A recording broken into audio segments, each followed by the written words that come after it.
The old Zerath. So good. And the pigeon!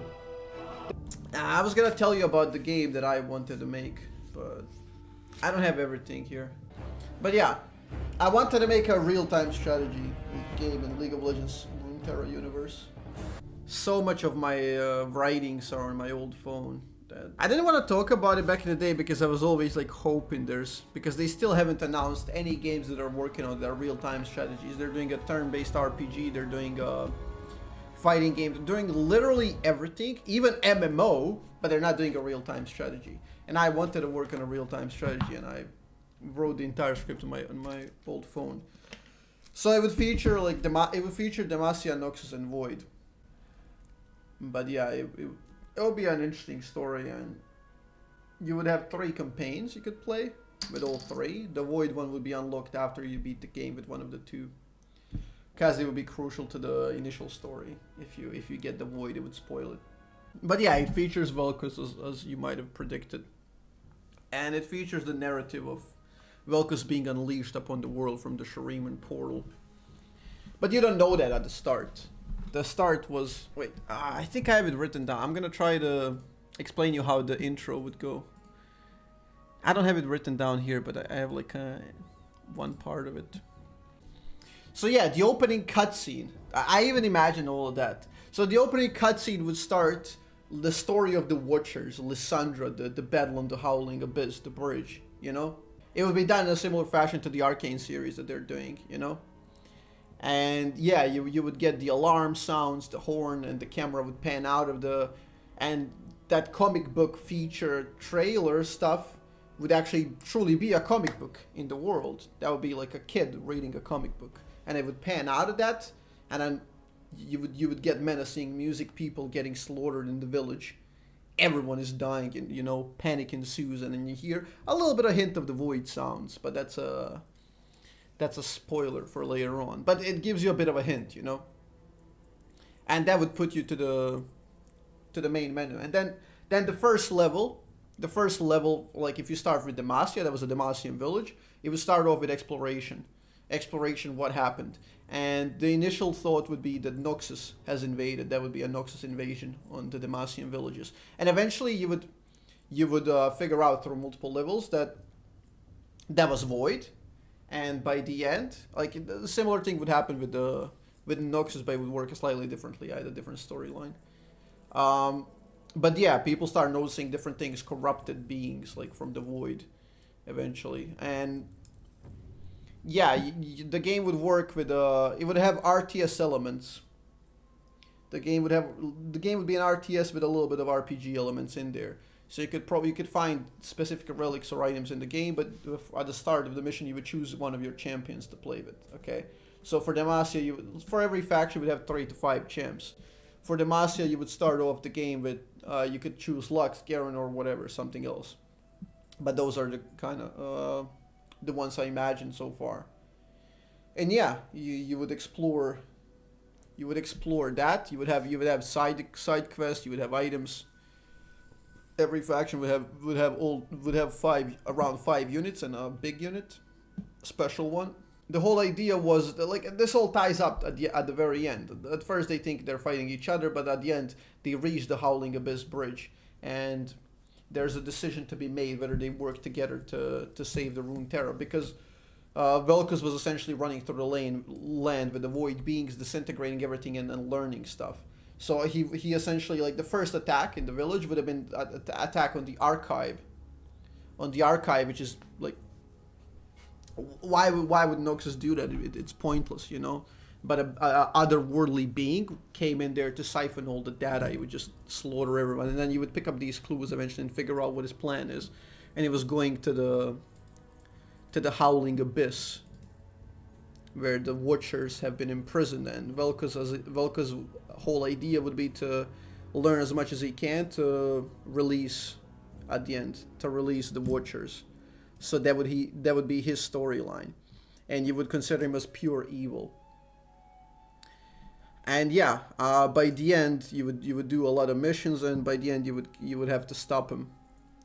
It's a good plot, and it even has a twist, because you would consider vel'koz as a pure evil being, but he's a being made by the Watchers to seek knowledge. And eventually he would siphon up so much knowledge that at the very end, now you can make this a game, like depending on how you play through it, you can choose different endings, but you can even have an ending where vel'koz changes his mind at the very end. At the very end, he gathers so much knowledge that he becomes nearly like omniscient.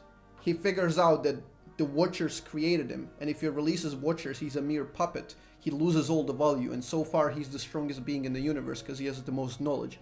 And then he decides to not destroy this very world and to leave, so he can continue his quest of trying to become better and smarter. Because if you kill the it's kind of like a philosophical thing. If you kill the thing you're siphoning on, you're gonna die eventually. You can't do it, you know. And he didn't want Watchers to be unleashed at the very end. So that would be the ending story. But there's so many little caveats. There's a little bit of hints on the Ornn, on Lissandra, on the Watchers. You would find void items, related items in the game. Cho'Gath would be one of the playable characters, because you would need a tank champion for the void. It would be Cho'Gath, probably Kassadin, and vel'koz. While on this side you would have Darius, Katarina, and you would probably have a mage type. But yeah, that's how the game would go. It would play in a similar fashion to, I imagine it as a similar fashion of DUNE, similar fashion to WARCRAFT, WARHAMMER, Dawn of War 40k, Dungeons and Dragons, DRAGONSHARD. It would get a bit of influence from these types of games. So not only would it be story packed into the Runeterra world, it would also be a bit of a deeper one, which you could even understand even if you don't really play these games, so it would be open to everyone.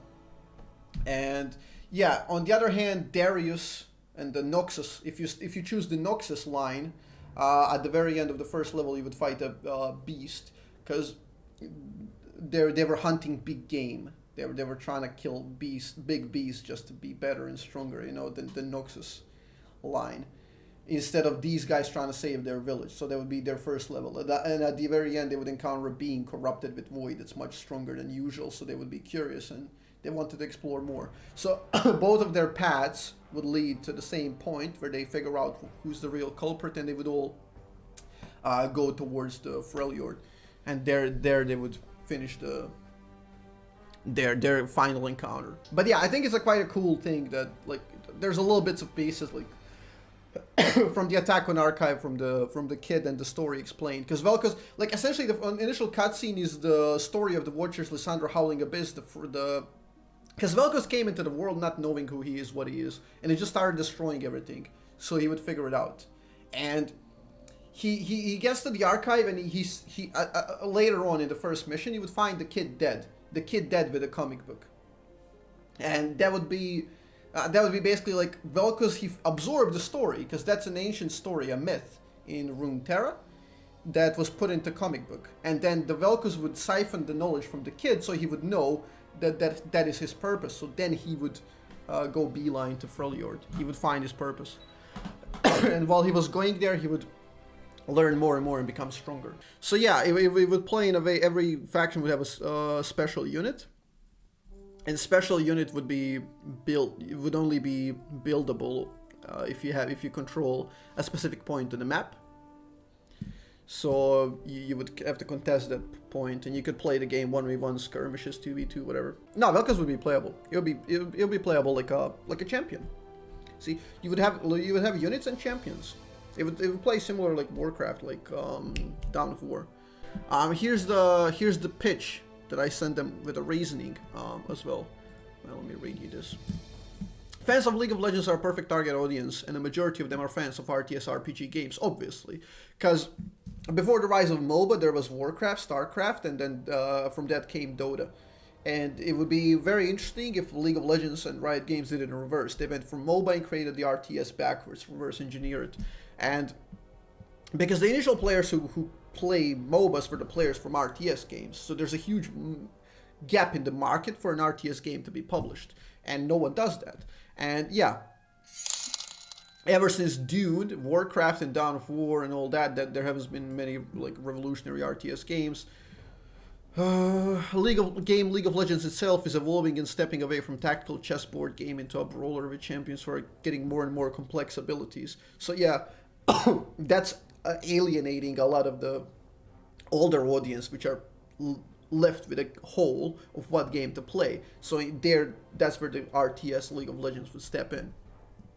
You know, a more simplistic approach, a more approach for your dads to play, you know, because it's just a regular strategy. Why there aren't too many RTS is because it's a niche market. RTS is a very difficult market to embark on. So yeah, here's where I go into all the people outgrowing League, not being able to keep up with its fast pace, and all the dads, because my dad is a huge RTS fan, who don't have time to commit and happily would enjoy the world we could potentially create. You know, you can make a simpler version of a game for a huge audience that's being shaved off of League who can't play it anymore. So yeah, that was part of my pitch. That was part of my pitch and how to make them sell this game. I could practically guarantee like 1 million copies sold. Or at least 500,000. Because you have a huge market on League of Legends and there's so many people are yearning for this type of game. That's not too much considering to League of Legends, but that's the point. The game would be bought. Anyway, I don't know. What do you guys think if you ever listened to my game idea? I dropped a lot of things that I didn't talk about, but I told you a great story, but that's where it ends. You got to think about gameplay. Oh no, dude, I have a vision of how the gameplay would look, but that's the thing I can't tell you in words. You know, I had different types of attacks. Different types of attacks. Champions would deal true damage. You would have physical, you would have magical, you would have a few others, and certain units would be weak. Every unit would have a type of damage they deal and the resistances. So certain units would be good against certain units. Champions would be good against kind of everything, but every champion would have its own weakness in the resistances. So there would be a lot of strategy to work around that.